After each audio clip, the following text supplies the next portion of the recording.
Following on from that, Ikhwan, there's a question here. What should we do with the book of Dua in the light of the Sunnah of Yasir Qadhi? Was it written when he was fine?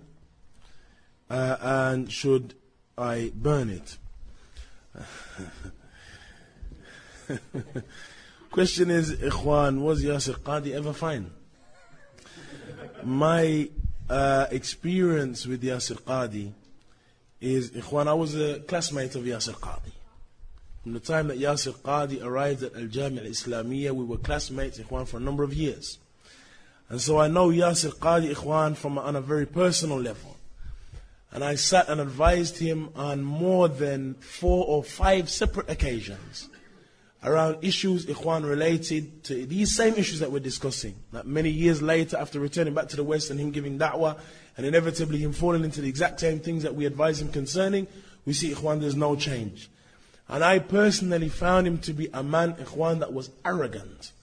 And a man, Ikhwan, that was filled with pride in regards to accepting nasiha and accepting the advice that related and returned back to the scholars, or the advices and the tawjihat that our scholars were giving us at the time as students.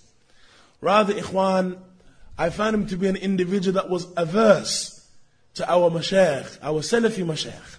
The scholars of Medina, Sheikh Ubaid, Sheikhna, Sheikh Rabi', Sheikh Muhammad bin Hadi, and even the teachers who taught him. Yani we were in the same classes together. And no doubt, Ikhwan, he was an individual similarly who in Medina, during the times and during the same periods that our scholars were teaching in Medina and the students of Medina were attending the durus of Ahl al-Ilm, the brother has a lesson in his house where his followers, who remain and continue to be his followers until this day, used to attend and abandon the durus and the lessons of our mashayikh. That similarly, Ikhwan, I remember on an occasion advising him concerning the da'wah and concerning the advice and the tawjihat of our mashayikh at that time while we were students. I advised him in class. I advised him outside of class. I advised him outside of the kulliyah, the faculty. I advised him walking from the faculty to, during break, from the faculty to the maksaf, where we used to buy food and return back to the faculty. I advised him on a number of occasions. And that which he was staunch upon was that the methodology and the manhaj of our mashayikh in Medina is not fit, and is not a methodology that is fit for the West. That our mashayikh and their kalam is not a methodology that is fit for the West. What is their methodology, Ikhwan, other than the methodology of the Salaf? So what is the methodology then that is fit for the West, Ya Yasir? That is that which we seek to know. When he came, Ikhwan, he was a student. When he arrived at Medina, he was a student of Jamal ad-Din Zarabozo, who is known for his attacks against Sheikh al-Albani and his kalam concerning Sheikh Nasir. And this individual arrived at the class, arrived at the Jami'ah, and was upon that same manhaj. And I remember on an occasion there was a teacher, Ikhwan, that we used to have, who had some hizbiyah with him, who taught us Tawheed, and who used to often speak against Sheikh al-Albani. And on an occasion, we saw him as though he was cheering a football team or supporting a football team, making gestures in class when Sheikh al-Albani would be attacked in the class. And he's an individual, Ikhwan, that wallahi al-azim, I don't ever remember once him accepting or even slightly submitting to the nasiha of our mashayikh. And our mashayikh in Medina, we had a sitting with him, with Sheikh Ibrahim al-Ruhaili. And Sheikh Ibrahim al-Ruhaili at the end of the sitting said that in actuality you should take from these brothers. And the same brothers that he selected Sheikh Ibrahim. Okay, let's sit with Sheikh Ibrahim, because Sheikh Ibrahim is a nice, gentle character, so he probably thought that the Sheikh would have leaned towards his ra'i. And so Sheikh Ibrahim at the end of the session said, in actuality, you should take from these brothers. You should benefit from these brothers, and that you have shortcomings in regards to the understanding of the manhaj and so on. Sheikh Muhammad bin Hadi declared him a hizbi in Medina. And when the brother sat on an occasion, Ikhwana, sitting for nasiha, amongst the Western students, one of the things that they used to say is, or one of the things that was mentioned, was that Sheikh, the brothers test us in regards to our stance as it relates to Yasir Qadhi. Should the brothers be doing this, Ikhwan? Ya Sheikh? Should the brothers be testing us, Ya Sheikh, in regards to our stance as it relates to Yasir Qadhi? So then the Sheikh Muhammad bin Hadi said, that, let me tell you for the record, Yasir Qadhi is a hizbiyun, kadhabun, يعني mentioned a number of names, Ikhwan, a number of sifat. And then he said, it is wajib that you explain your position in regards to him. For the record, now continue. And so, Ikhwan, our Mashaykh took a stance against him in Medina before he left Medina. Myself, and I know other than myself, our brother Farhat Abbas likewise advised him. Other than myself, a number of individuals advised him. And again, we've seen him to be an individual, Ikhwan, that is persistent upon his position and arrogant, Ikhwan, in the face of advice, as many others. And oftentimes we hear, these brothers don't advise, they just speak. You know, they don't advise in regards to these people that they speak against. Likewise, Al-Dhahabi. I remember advising Al-Dhahabi, Ikhwan, in Medina a number of years ago, when he came to Medina with Ihya al-Turab, the same Jam'iyyah that he was working for, yani Islamic Foundation, Islamic Heritage, that he was working for, Ihya al-Turab, that our scholars have spoken against, our brother Abu Khadija mentioned.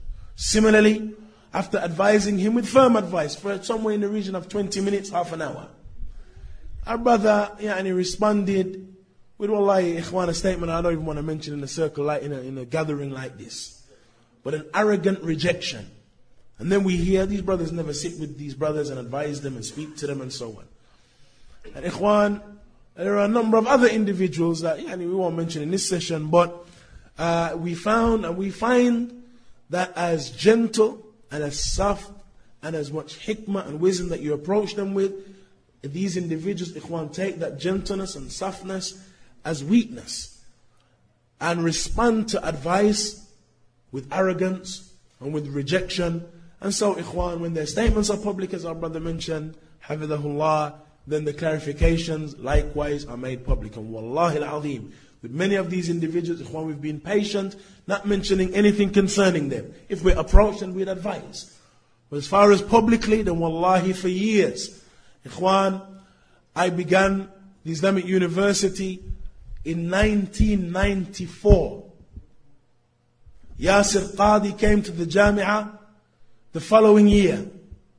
And because he was raised in Jeddah, he already had some Arabic, so he entered the second year of the Arabic course of the Ma'had of the Shu'bah Ta'lim al-Lugha.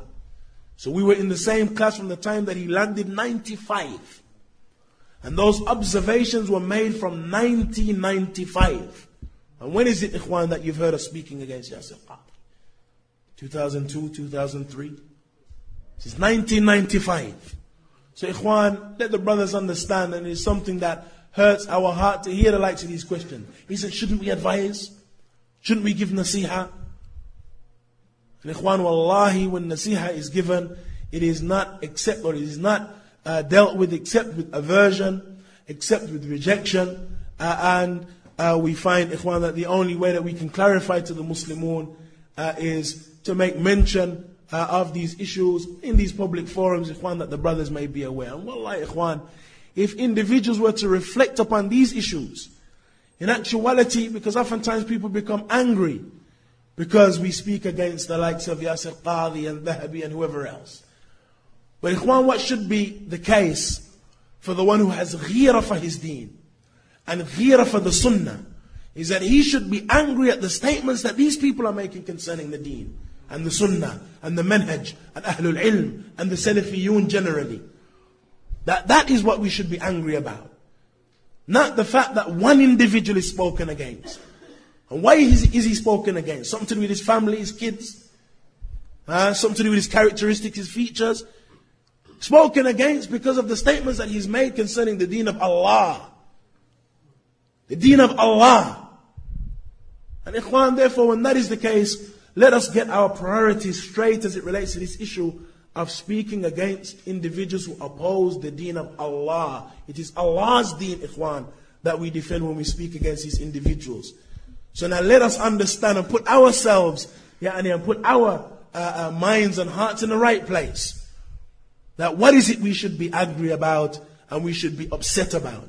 The fact that the deen of Allah subhanahu wa ta'ala is spoken against, or the fact that these masakeen are spoken against and their khurafat and their statements, ikhwan, are clarified.